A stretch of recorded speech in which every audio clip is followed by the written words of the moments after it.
વિજયનગર ઘર નંબર 84માં આગ લાગવાનો કોલ મળ્યો હતો.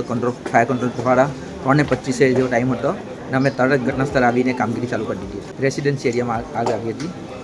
એક ભાઈને નોર્મલ ગેસની બોટલ કાઢવામાં આવ્યું હતું. એમનું નામ આસારામભાઈ છે ને બાકી બીજી કોઈ જાનહાનિ થઈ નથી.